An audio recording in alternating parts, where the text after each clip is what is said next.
En matière bancaire, à l'échelle française, et ensuite je vais parler de l'échelle européenne, dans le programme L'Avenir en commun, la France Insoumise parle de la socialisation de banques généralistes. Voilà, donc on ne mentionne pas le nombre, on se dit que si on arrive au pouvoir à l'échelle nationale, ça dépendra aussi du rapport de force qu'on sera capable d'instaurer pour socialiser tel ou tel nombre de banques. Voilà. Donc on peut imaginer qu'aujourd'hui on socialiserait les deux plus grandes banques généralistes françaises que sont BNP Paribas et la Société Générale. Voilà. Donc le terme de socialisation, il est important parce que, peut-être par rapport à celui de nationalisation, on insiste sur le fait que tant le capital des banques que la gestion des banques, les décisions quant à la stratégie bancaire, qui sont prises quant à l'orientation des banques, elles sont prises par un certain nombre d'acteurs.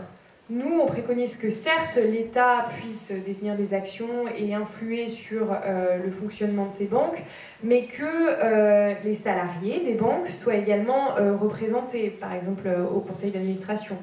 On préconise aussi que des représentants de la société civile puissent donner leur avis quant aux projets qui sont financés par les banques.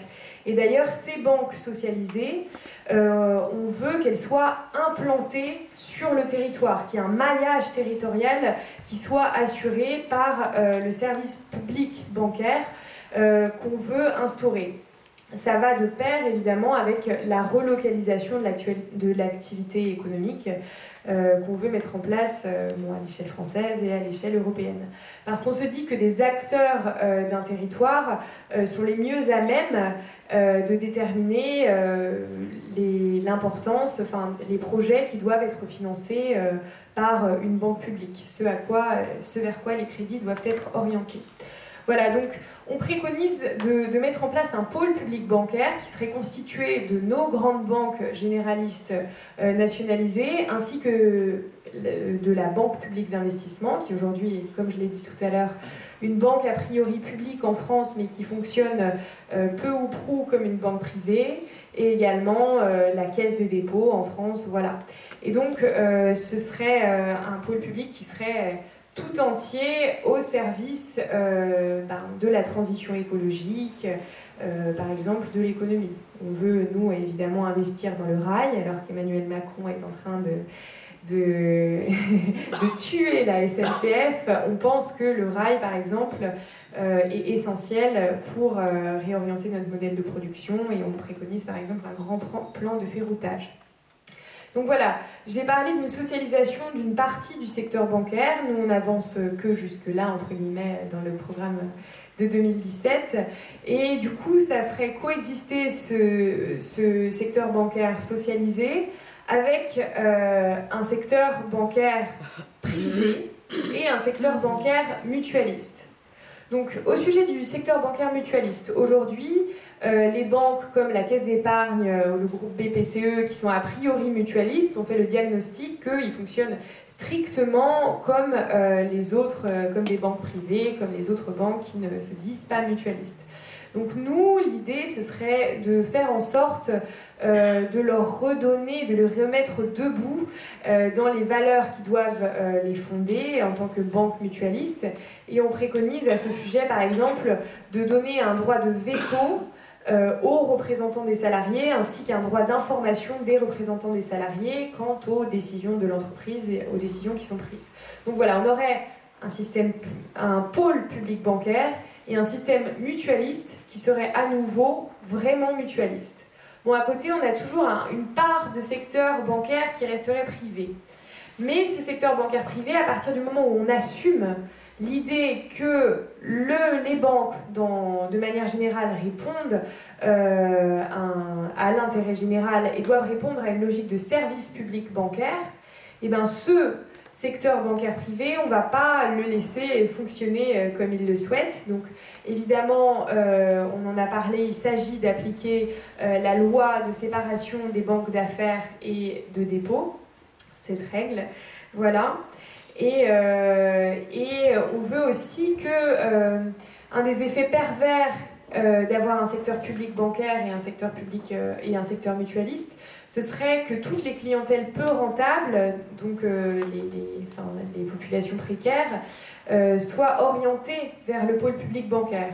Mais nous, on voudrait répartir cette clientèle sur l'ensemble du secteur bancaire. Donc, par une loi, on voudrait obliger chaque banque à prendre une part de ces clientèles peu rentables. Voilà, pour vraiment assumer le service, la mission d'intérêt général de l'ensemble du service bancaire.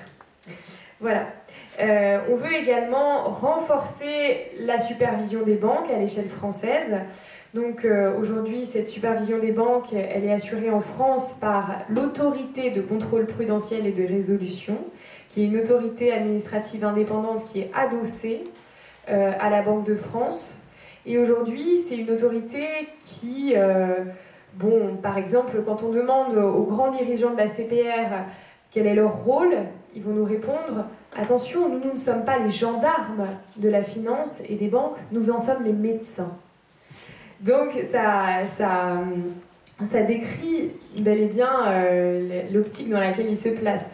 Et aujourd'hui, les montants des sanctions qu'ils sont susceptibles d'appliquer aux banques sont très très peu dissuasives. HSBC a subi une amende de la Banque de France et de la CPR qui était sans commune mesure et toute triquiqui par rapport à l'amende qui a été infligée par l'autorité de supervision américaine. Voilà, donc cette supervision bancaire, on veut la renforcer. On prévoit... déjà non, bien sûr. On prévoit aussi que la charge de la preuve en matière de produits financiers repose sur les banques. Donc si une banque veut innover et sortir un nouveau produit financier, ce sera à elle de montrer que ce produit a bel et bien une utilité pour le financement de l'économie. Voilà. Aujourd'hui, avec mon petit groupe d'action sur les banques de la France Insoumise, on réfléchit à ce qu'on pourrait faire à l'échelle européenne. Parce que comme vous le savez, en 2019, on aura la campagne pour avoir des députés européens. Et puis ces députés, ils vont pouvoir porter un certain nombre de choses à l'échelle européenne.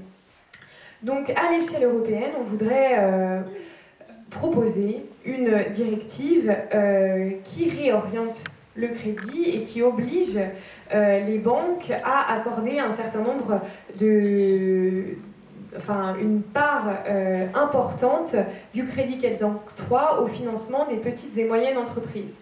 Tout à l'heure, je vous ai dit que Jean-Claude Juncker, pour justifier son grand projet d'union des marchés de capitaux, nous dit que les banques, les petites et moyennes entreprises ne trouvent pas à se financer auprès des banques. Et c'est bien parce que les banques ont été complètement dévoyées par rapport à leur mission originelle. J'ai un chiffre. Aujourd'hui, les grandes banques, les banques les plus importantes, ne consacrent environ que 5 à 6% de leur bilan au financement des PME. Voilà. À partir du moment où on assume que les banques ont une mission d'intérêt général, on peut très bien orienter le crédit, orienter l'activité des banques vers le financement des petites et moyennes entreprises. Donc voilà, une directive bancaire à l'échelle européenne, elle pourrait se donner cette mission. Une directive bancaire à l'échelle européenne, elle pourrait évidemment séparer, je ne sais plus si j'ai déjà dit, les banques d'affaires et les banques de dépôt à l'échelle européenne. Voilà. Notre directive bancaire à l'échelle européenne, elle pourrait également limiter la taille des banques. Voilà, aujourd'hui, les banques systémiques qui mettent en péril l'ensemble de la stabilité financière dès lors qu'elles font faillite, on peut considérer que ce n'est pas du tout un modèle qui est souhaitable. On pourrait avoir des banques beaucoup plus petites et ce qui irait de pair avec une relocalisation de l'activité économique à l'échelle des territoires. Un point important qu'on va développer et mettre en avant dans le cadre de notre campagne européenne, c'est l'idée d'une autorité financière, d'une autorité globale de supervision financière à l'échelle européenne. Donc, ce serait une autorité qui aurait pour mission... Aujourd'hui, je vous ai dit que la Banque Centrale Européenne regardait banque par banque quels étaient les risques prises à l'échelle des banques pour voir s'il n'était pas trop important. Aujourd'hui, il importe de développer l'analyse plus globale des interrelations entre les banques et du risque financier global. Voilà. Et donc, on pourrait envisager une autorité européenne qui analyse ce risque financier global à partir des interrelations entre les banques entre elles et des interrelations avec l'ensemble du système financier. Et une telle autorité aurait la possibilité de se dire que si les prix des actifs augmentent un peu trop vite, si on est susceptible d'avoir une bulle, on pourrait restreindre l'offre de crédit. Voilà, pour limiter les risques d'emballement financier. C'est une proposition qui est faite dans un rapport pour le Parlement européen qui est paru en mai 2017 par une économiste qui s'appelle Jésabel Coupet-Soubeyran, une économiste française. Voilà, et qui propose que la politique macro-prudentielle, donc de prise en considération du risque financier à l'échelle globale, soit utilisée pour limiter les risques de crise financière et pour harmoniser l'ensemble de l'activité économique à l'échelle européenne. Ce qu'elle nous dit, c'est qu'aujourd'hui, on a une économie européenne dans laquelle les cycles financiers demeurent nationaux. Et donc, on a encore, voilà, on n'a pas du tout un cycle financier qui est harmonisé à l'échelle européenne. Voilà. Donc, on peut avoir une bulle qui se produit dans un pays, mais pas dans un autre. Et donc, on pourrait avoir des politiques qui soient adaptées à chaque pays pour, si on a un emballement du prix des actifs à l'échelle française, par exemple, réduire l'offre de crédit dans ce pays et pas dans un autre. Et ça permettrait de résoudre un certain nombre de déséquilibres économiques à l'échelle européenne. Aujourd'hui, la politique monétaire à l'échelle européenne est unique. On ne peut pas ajuster la politique monétaire en fonction de la situation économique de tel ou tel pays. En revanche, selon Jésabel Coupet-Soubeyran, on pourrait ajuster la politique financière au sein de chacun des pays de l'Union européenne et ça permettrait d'homogénéiser les économies, de limiter les divergences à l'échelle européenne. Voilà, donc c'est quelque chose qu'on va préconiser. Merci beaucoup, Jeanne. Eric ? Oui, merci.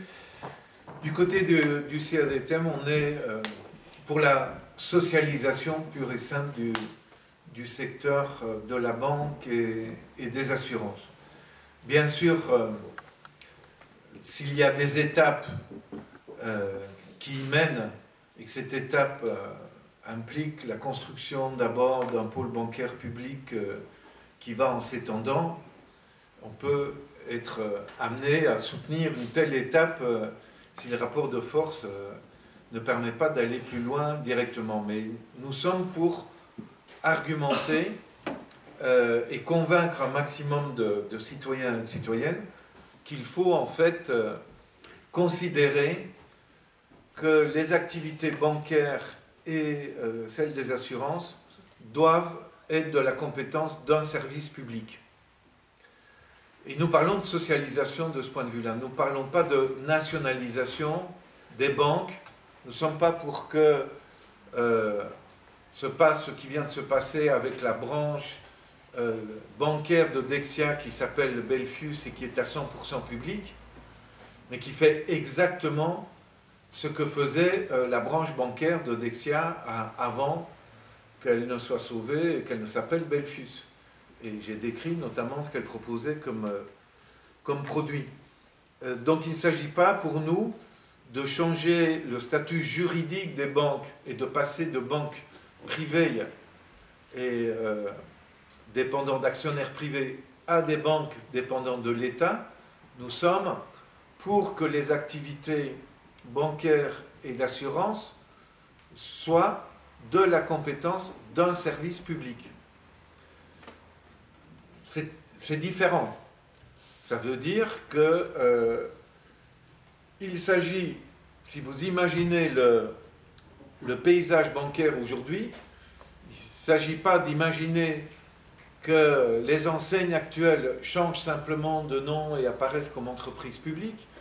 Il s'agit de restructurer et de redéfinir complètement le métier de la banque et de l'assurance, et de partir de ces fonctions de base. Des banques doivent permettre de collecter l'épargne et de permettre à cette épargne de trouver une utilisation qui est utile pour la société. La société qui est composée d'individus, de familles, de foyers, et qui ont besoin de crédit pour réaliser une série de leurs projets.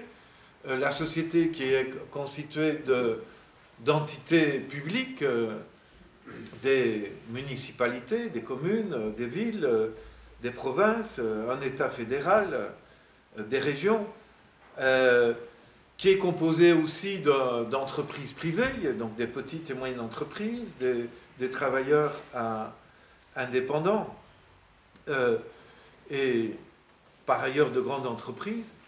Et donc, collecter l'épargne et orienter cette épargne vers des dépenses utiles à la société. Ça devrait être une mission de service public. Puis, du côté de l'assurance, c'est protéger les membres de la société contre toute une série de risques. Risque d'incendie, risque ceci, risque cela, d'accidents automobiles, etc. Et rejoindre cela dans un même service public dont le personnel est un personnel de service public, a une mission de service public à accomplir et sous un contrôle citoyen actif. À savoir, mettre fin à des grandes entités bancaires, avoir un service public à implantation locale et où il y aurait deux types de missions, si vous voulez, des agences bancaires et assurances du service public qui ont une mission locale, à savoir qui collectent l'épargne locale et qui la redistribuent vers les agents locaux de l'économie, donc des municipalités, des petites et moyennes entreprises, des familles, avec des entités locales d'une taille suffisamment petite pour permettre un contrôle à la fois des autorités locales, élues, donc des autorités municipales, ou un peu plus largement, et des citoyens qui veulent activement participer au contrôle des comptes, avec une transparence des comptes de l'agence publique locale, bancaire et d'assurance. Donc une publication d'une manière simple pour des activités simplifiées. Et exclure des activités bancaires toute une série d'activités qui n'ont aucune utilité pour la société. La spéculation devrait être interdite. La fabrication de produits dérivés n'a aucune utilité réelle pour la société. On a démontré que ces dérivés qui, soi-disant, permettaient une grande fluidité de l'économie et permettaient de se protéger contre le risque, ne protègent absolument pas contre le risque et sont une source de risques extrêmement importants. Et donc, on devrait revenir à des choses absolument basiques, mais fondamentales pour le fonctionnement d'une société. Donc pour nous, la socialisation, c'est à la fois un contrôle des activités bancaires et d'assurance par la société, par les citoyens, les citoyens délégués parce qu'ils ont un mandat lors d'élections, et les citoyens normaux qui n'ont pas de mandat particulier, mais qui sont prêts à fonctionner comme collectif de citoyens pour contrôler les comptes d'une série d'administrations, dont l'administration du secteur bancaire et du secteur des assurances. Il faut comprendre que dans le métier tel qu'il est conçu aujourd'hui par les banques privées, 85% ou 90% des activités ne sont pas utiles à la société, ne repartent pas vers l'économie réelle. Et donc, on pourrait dégonfler d'une manière extraordinaire le secteur de la finance et la société s'en porterait beaucoup mieux. La question est donc de convaincre l'opinion publique, les citoyens et les citoyennes, que une série de secteurs de l'économie doivent être strictement de la compétence de services publics. La santé publique, l'éducation, nous ajoutons le secteur de l'énergie. Si vous voulez une transition énergétique et lutter contre le changement climatique et fermer les centrales nucléaires et les remplacer par des sources d'énergie renouvelable, si vous maintenez un secteur énergétique privé, vous ne pouvez pas le faire. C'est une mission de service public, y compris d'assainissement de tous les sites hyper pollués, et notamment des sites avec déchets radioactifs. Donc tout ça demande des institutions de service public. Et on peut laisser effectivement un secteur privé dans l'économie, si notamment petites et moyennes entreprises et des grandes entreprises. Ces grandes entreprises, elles doivent se financer elles-mêmes sur les marchés financiers et prendre le risque, et les marchés financiers prendre les risques qu'ils veulent prendre en offrant des crédits à des grandes entreprises privées s'ils le veulent. Et le secteur public doit essentiellement permettre de financer l'activité locale que j'ai décrite. Et puis, on doit avoir, et je termine, un financement plus général de grands programmes de dépenses publiques.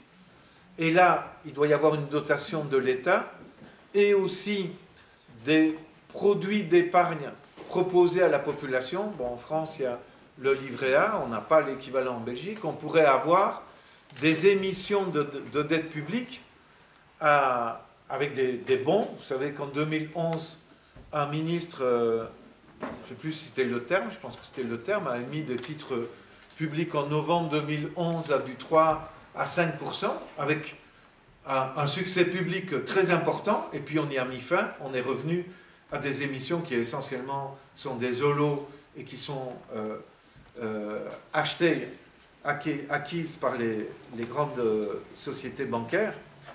Donc on pourrait émettre des titres en disant ces titres servent à la fermeture des centrales nucléaires et à l'investissement dans les énergies renouvelables.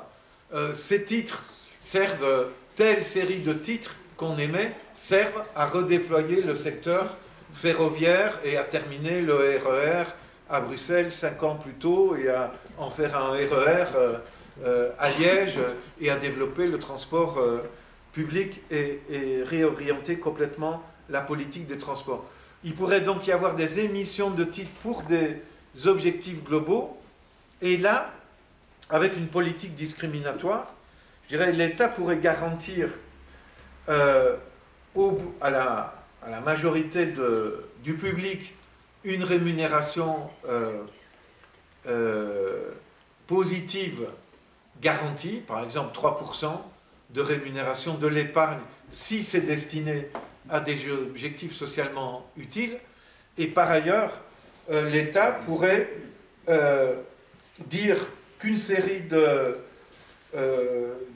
grandes entreprises privées ou de ménages riches au-dessus d'un certain niveau de patrimoine sont obligés d'acquérir des titres de l'État, mais à rémunération zéro, pour, par ce biais-là, l'émission de titres avec un aspect emprunt forcé vis-à-vis des riches, avoir un rôle redistributif, avoir un mécanisme de financement de l'État qui est un mécanisme contrôlé avec épargne volontaire, et là aucune obligation, une épargne volontaire qui pourrait aller vers des titres avec des missions précises que les gens peuvent comprendre et soutenir, et le placement de titres publics auprès d'une série d'institutions privées et de familles à patrimoine et à revenus élevés sans rémunération.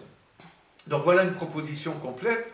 Alors, quelque part, qui veut le plus veut le moins, c'est-à-dire on peut s'entendre ensuite sur dire, pour aller dans cette direction, un pôle public peut être un premier pas.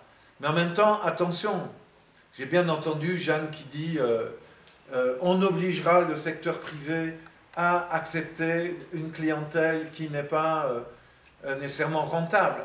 Mais on connaît en même temps en Belgique, je veux dire, vous avez l'enseignement privé catholique ici en Belgique et l'enseignement public, et on sait très bien que malgré une série de règles, l'enseignement privé catholique va refuser toute une série d'élèves et les laisser aux institutions publiques qui, elles, ont l'obligation de respecter l'obligation scolaire et d'accepter toute la population. Et donc, quand on maintient deux secteurs en concurrence, un secteur privé et un secteur public, il y a une série d'avantages que peut acquérir le secteur privé dans sa compétition et sa concurrence avec le secteur public, qui rend au secteur public la mission très difficile de répondre réellement aux besoins de la société. C'est pour ça que nous sommes pour une socialisation, avec une exception, un secteur coopératif réel, de taille petite, s'il y a des vraies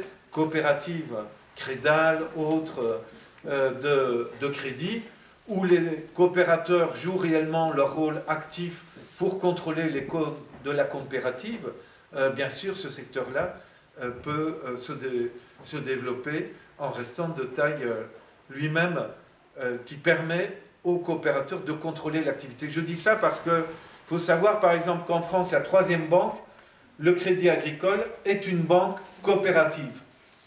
Et ça s'appelle Crédit Agricole. Ça fait très longtemps que cette banque n'est plus coopérative réellement et ne s'occupe plus de soutenir les agriculteurs français et surtout pas ceux qui font de l'agriculture bio, bien sûr. Et donc, c'est pour ça que je parle d'un secteur coopératif de taille raisonnable où les coopérateurs jouent réellement leur rôle pour contrôler les activités de la coopérative. Donc voilà notre proposition, qui n'est pas du tout antagonique à celle qu'a défendue Jeanne, qui situe, je dirais, de manière plus ambitieuse les objectifs. Et pour preuve, c'est pour ça qu'on est ensemble ce soir et qu'on discute et qu'on vous présente différentes propositions. Et on a fait l'effort, Jeanne, Patrick et moi, de rédiger un texte en commun qui comprend ces différentes options et qu'on rendra public prochainement. Et je suis sûr que ça vous intéressera. Super. Merci beaucoup à Jeanne et Eric. Il nous reste...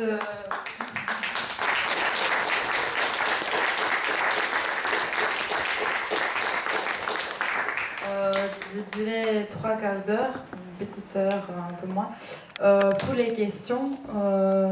Donc voilà, n'hésitez pas, même si c'est des questions de compréhension, de commentaires, mais voilà. Je mettrai une limite au temps, parce que pour permettre que tout le monde qui les souhaite puisse s'exprimer, je dirais max 3 minutes par personne pour éviter que les gens parlent beaucoup. Et j'ai déjà une question. Tu veux la poser de là, ça va? Oui, ça va. Super.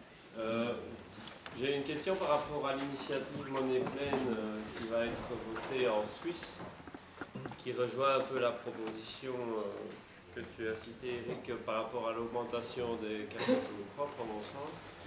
J'aimerais bien avoir votre point de vue, peut-être la résumer pour s'il y en a qui ne la connaissent pas. J'aimerais bien avoir votre point de vue, autant du CADTM que de la France Insoumise, sur le projet du référendum de Monnaie Pleine, sur la publicité qui en est faite ou qui n'en est pas faite, tant par les médias traditionnels. Enfin, je n'ai pas vu beaucoup d'articles, même de la France Insoumise, enfin, je n'ai pas fait beaucoup de recherches. Ma question est ça, est-ce que vous avez fait la publicité pour cette mesure? Et ne pensez-vous pas qu'elle pourrait, ou des mesures similaires pourraient remporter un consensus politique citoyen général plus facile, dans ce sens où elle pourrait satisfaire tant des gens de gauche que des gens qui ont une philosophie libérale encore un peu pure, en tout cas, qui a été défendue. C'est une mesure qui a été défendue tant par des gens de droite que par des gens de gauche. Il y a Christine. Et puis, monsieur. Oui, j'ai 3 petites questions tout à fait ponctuelles à Eric. D'abord à propos du personnel.